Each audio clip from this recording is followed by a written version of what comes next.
What's good, y'all? So, I just finished watching the highlights of the Giants versus Eagles game, and those were two not very good teams, two mediocre teams playing football. The Giants obviously they should have won the game. They're up 19-3, but the Giants are just a bad football team. So of course they let the Eagles come back and win. And the Eagles aren't that great, so of course they were down 19-3 to the Giants, who are arguably the worst team in this league right now. And then they found a way to come back and win. Of course, there was a missed holding call on Odell Beckham, but it is what it is. I'm not going to get on refs or anything like that. The Giants had no excuse to lose that game, whether there was a holding penalty or not. But of course, I want to talk about my three keys to victory. Three keys that should get us a victory against the Philadelphia Eagles on Monday Night Football. Now, the odds are against us. Of course, we're probably going to be the underdog because we're on the road. We have a backup quarterback playing, a lot of injuries. And it's Monday Night Football. We're terrible on Monday Night Football. Historically, we're just awful.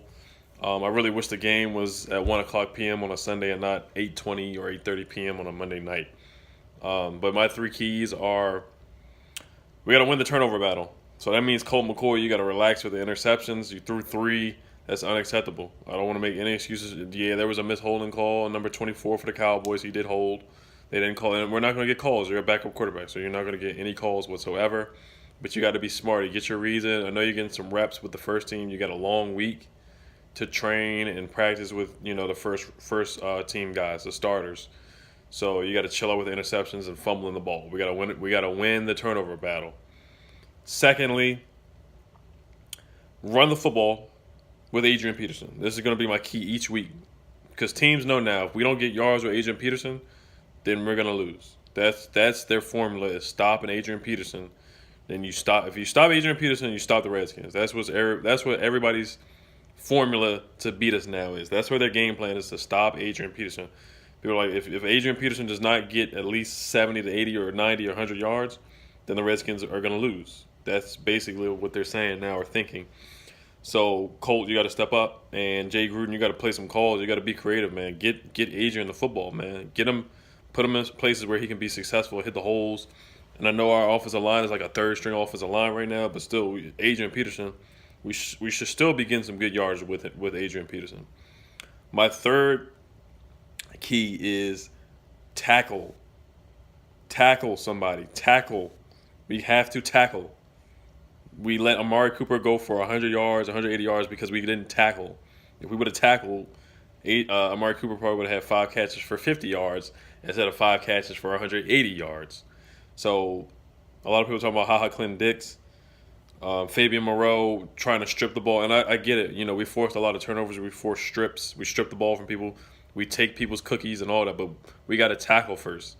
Tackle the man that's in front of you. Bring him down. So there's a lot of reports, was let go from Green Bay because he couldn't tackle. And it wasn't all his fault. Fabian Moreau didn't tackle. He tried to strip the ball from Amari. He went for 100 yards. We can't let that happen again because they got guys like Golden Tate who will run somebody over. Alshon Jeffrey, who's pretty strong. Aguilar's decent. And Zach Ertz is a Pro Bowl player. He's probably the best player on the team for real because Carson Wentz is not getting it done this year. So Zach Ertz probably is the best player on that team right now. So that's somebody who will run somebody over. Their running back did a good job today, and the Giants' defense is terrible. But I see some things that we can definitely get some good yardage against the Eagles' defense because they are nicked up, they are injured. Darby's out. There's a lot of guys that are out, and we're not going to play the injury game because, like I said, the Redskins were injured as well. But we do need to take advantage of that. Their third stringers, practice squad players playing defense. We do need to take advantage of that. So we should be able to cut up the Eagles. The Giants had a fun. They easily got yardage against the Eagles, from what I saw. So we should easily be able to get yardage as well because Colt McCoy actually throws the ball downfield. He just has to be smart with it. That's all. So I see no problems from our offense getting yardage against the Eagles. Their defense is not great. They're nicked up, banged up. They're not a good defense. We will respect them because it's an NFC East game. It's on the road. It's Monday Night Football. We will have respect. But like I said, there's a lot of opportunities where we can get yardage. So I think this should be a good game. It's Monday Night Football, so the odds are really against us. So those are my three keys to victory against the Eagles. All right, y'all. Peace.